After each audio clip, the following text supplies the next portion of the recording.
Bonjour à tous, j'espère que tout le monde va bien et que vous passez une très bonne semaine, la troisième semaine de l'Avent, avant Noël. Aujourd'hui, je vais continuer l'étude du catéchisme de Spirago, 1950. On est rendu au point 4, la Sainte Écriture et la tradition orale. On va parler un peu plus de ça. Donc, commençons avec un signe de croix. Au nom du Père, du Fils et du Saint-Esprit. Amen. L'Écriture sainte et la tradition. Point 1. L'Écriture ou la Bible se compose de 72 livres écrits ou 73, les uns avant les autres après Jésus-Christ, par des hommes éclairés par Dieu, sur la motion et par l'inspiration de l'Esprit Saint, et qui sont reconnus par l'Église comme parole de Dieu inspirée. Le Saint-Esprit a agi sur ces auteurs d'une façon spéciale.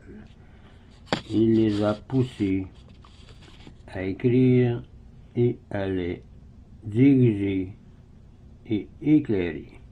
Voilà pourquoi ce qu'ils ont écrit est la parole de Dieu. La Sainte Écriture est donc inspirée de Dieu. Voir 2 Timothée 3, verset 16. Cela ressort de beaucoup d'expressions de Jésus-Christ.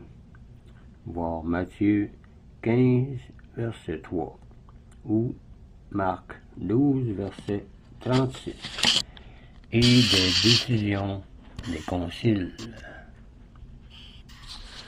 Le concile de Trente en 1546 et celui du Vatican en 1870 ont expressément déclaré que Dieu est l'auteur de toute l'Écriture. C'est dit saint Augustin comme si la main de Christ avait écrit les évangiles, même si lui n'a jamais écrit. On a juste rapporté ces paroles. L'Écriture est un épître de Dieu à ses créatures, disait saint Grégoire. L'Écriture aussi est comme une lettre que notre Père bien-aimé nous a envoyée de la patrie, disait saint Antoine l'Ermite. Cette lettre nous dit ce que nous avons à faire pour entrer dans la patrie du ciel et être éternellement heureux, et comment vivre aussi ici-bas. C'est l'Esprit Saint qui a parlé par les auteurs de la Sainte Écriture, disait saint Augustin. Ces auteurs étaient comme une lyre qui touchait l'Esprit Saint, disait saint Justin. L'Esprit Saint se servait d'eux comme le musicien se sert de l'orgue ou de la flûte ou d'un instrument de musique, disait Athénag. Cependant, ces auteurs n'étaient pas des instruments passifs. Tous pouvaient manifester dans leurs livres leur qualité personnelle. Ils ressemblaient à des peintres qui voient un bâtiment en plein jour et le copient fidèlement, à leur façon par exemple, mais diversement selon leur talent plus ou moins grand, selon la variété des instruments aussi qu'ils ont à leur disposition. La Sainte Écriture est donc sans aucune erreur à propos de la foi. Cependant, il faut avoir égard moins aux mots qu'à leur sens, disait saint Jérôme. La vérité n'est pas tant dans les mots que dans les choses, disait saint Augustin. Il ne faut donc pas se buter contre des expressions telles que le soleil se lève. C'est parce que la Sainte Écriture contient la parole de Dieu que nous lui témoignons toujours un grand respect. Et il faut essayer de savoir qu'est-ce qu'ils veulent dire par là. Et le vrai sens, c'est pas scientifique, mais c'est de la foi. Nous nous levons à la lecture de l'Évangile à l'Église et nous prêtons serment sur l'Évangile dans les cours. L'Église, à la messe solennelle, fait encenser l'Évangile, le fait entourer des acolytes avec les flambeaux, le fait baiser par le prêtre aussi, et par tous ceux qui veulent. Le Concile de Trente édicte des peines contre ceux qui abusent de l'Écriture pour des plaisanteries ou autres usages profanes. Les Juifs déjà avaient l'Écriture sainte en grande vénération. Ils avaient l'Ancien Testament. Ils supportèrent le martyre plutôt que d'agir contrairement aux lois consignées dans les Saints Livres, disait Flavius Joseph. Par exemple, les Maccabées et Éléazar. Les 72 livres de l'Écriture ou les 73 se divisent en 45 livres de l'Ancien ou 46, ça dépend si on prend l'Écriture de 73 ou 45 si on prend l'Écriture de 72 livres. Et il y a 27 livres du Nouveau Testament. Chacune de ces deux parties se subdivise ensuite en livres historiques, sapiatio et prophétiques. L'Ancien Testament, les livres historiques, contiennent principalement des récits fabuleux parfois, et souvent. Tels sont par exemple les 5 livres de Moïse, qui racontent les origines du genre humain, la vie des patriarches, l'histoire du peuple juif, jusqu'à son entrée dans la terre promise. Les livres de Josué en racontent la conquête qu'il a faite. Les livres des rois rapportent des événements de l'époque des rois juifs. Le livre de Tobie contient la bibliographie de Tobie durant la captivité et la rencontre avec l'ange et son mariage. Les livres de Maccabée, les épreuves du peuple juif sous Antiochus et ses luttes pour la liberté, etc. Et les livres sapiatio contiennent en général une édifiante doctrine. Tels sont les livres de Job qui prêchent la patience, les psaumes, c'est-à-dire les 150 chants ou cantiques, la plupart composés par David, que l'on chantait au temple. Le livre des Proverbes de Salomon aussi. Il y a aussi les livres prophétiques, renfermant surtout des prédictions sur le Sauveur. Les 4 grands prophètes, Isaïe, Jérémie, Ézéchiel et Daniel, et les 12 petits prophètes, Jonas, Habakkuk, Amos, etc. Vous pouvez le retrouver dans la Bible, dans l'Ancien Testament. Le Nouveau Testament, lui, les livres historiques sont les 4 évangiles et les actes des apôtres.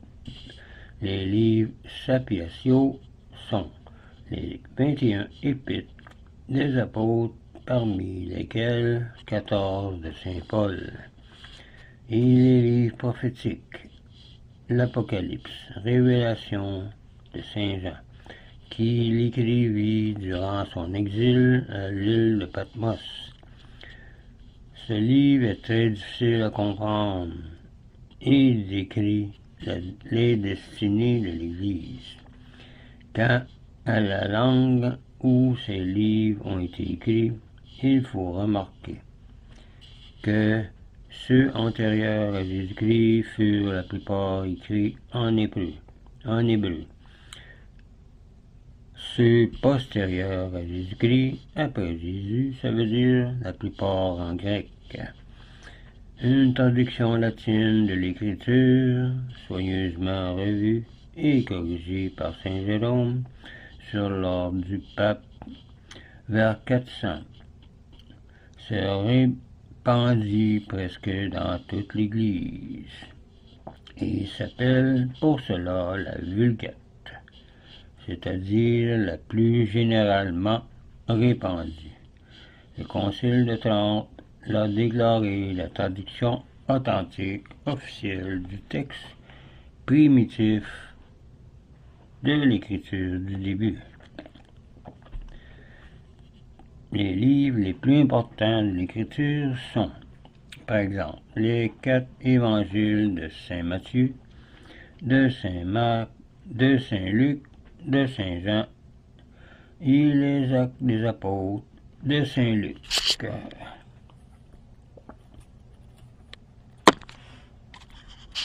Les 4 évangiles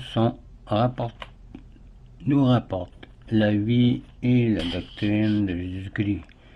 Les apôtres, les actes, nous racontent notamment l'apostat des princes, des apôtres Saint-Pierre et Saint-Paul, et les autres.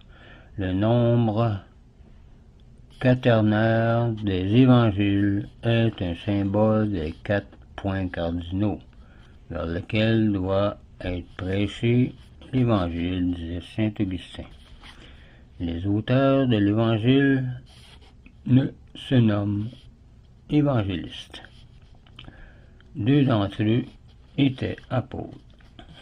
Saint Matthieu, d'abord un publicain, et saint Jean, le disciple de prédilection du Sauveur, auquel celui-ci prédit une mort naturelle.